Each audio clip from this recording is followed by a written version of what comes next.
England, General Dwight D. Eisenhower and his deputy commanders chart the liberation of a lost continent, plan when and where the mighty armies of the United Nations will strike. Today, northern France is that battleground. Into the building of their defense system, the so-called West Wall, the Nazis poured the slave labor of conquered nations. Pictures made by the Germans themselves to impress their satellites with the strength and invincibility of their fortifications.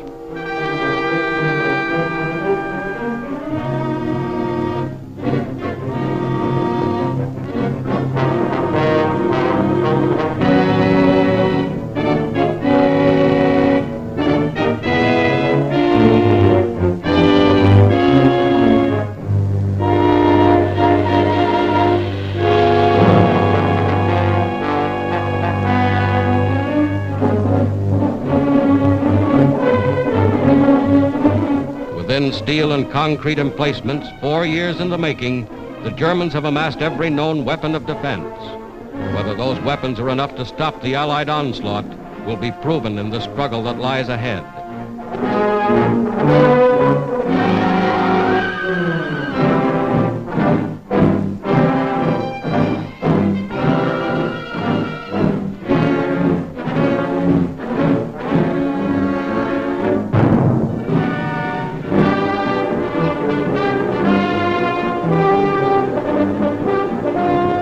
Here is the other side of the channel, Britain, an armed camp bristling with tanks and trucks and guns from the United States and Canada.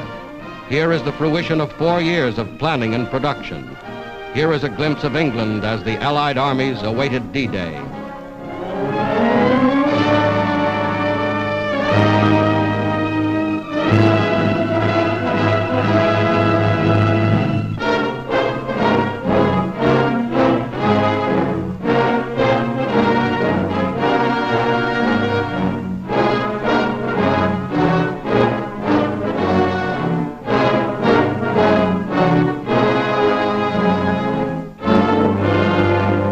Locomotives built to run on continental railways, freight cars and tank cars to replace rolling stock destroyed by the Germans.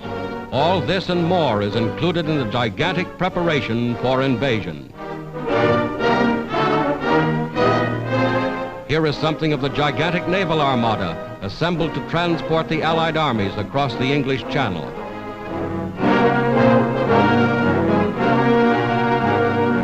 Here is something of the ingenuity of Allied engineers.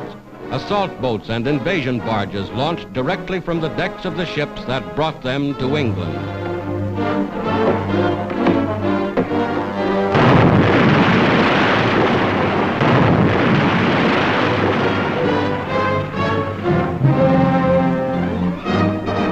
Week after week, the fleet grew in numbers. Steel ships of every description, ships expressly designed and constructed for the mission upon which soon they were to embark.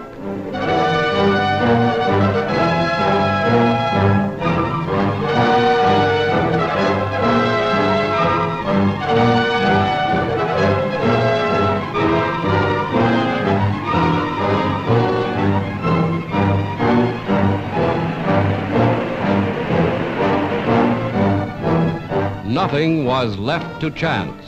Every loading operation was rehearsed and timed in advance.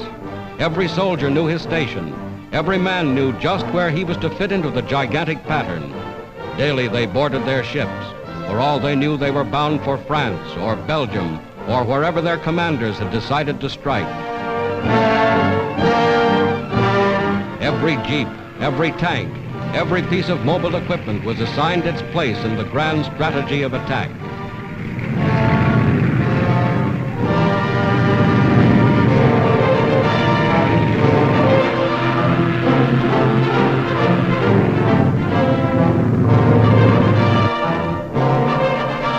Then on the 5th day of June, 1944, just as you see them here, a fleet of more than 4,000 ships put out from England. This was D-Day, 4th anniversary of the Battle of Dunkirk, and the Allied armies were striking back.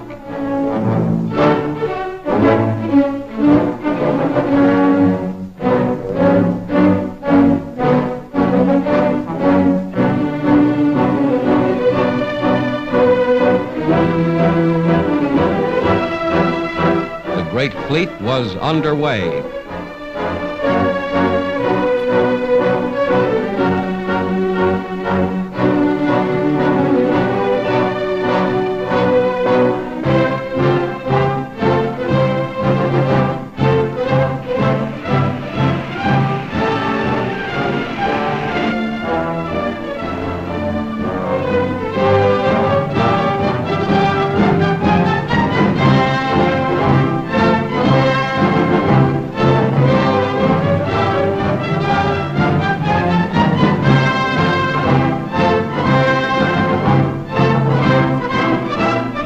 Morning of June 6th, this was the battleground. Fierce fighting around Caen. Vast squadrons of bombers and transports led the way. More than 11,000 planes spearheading the attack. Paratroopers landed in Normandy behind the coastal defenses. Landings made with timing and precision, perfected only through scores of rehearsals like this.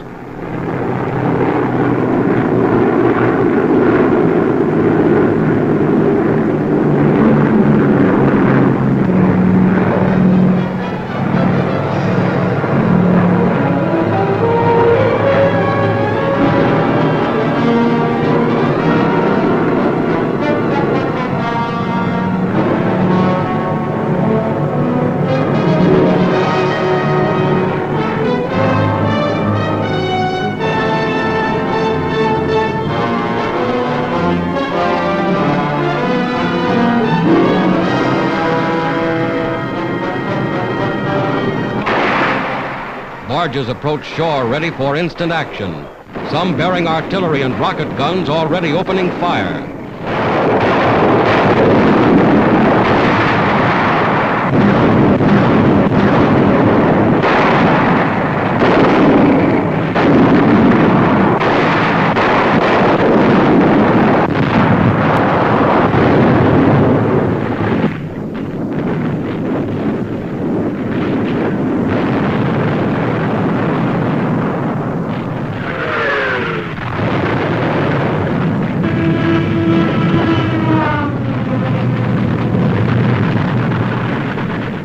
Today, just as in these scenes, the armies of the United Nations have made their first landings on the soil of Western Europe. Another of the great decisive battles of world history has been joined. This is the day for which free people long have waited. This is D-Day.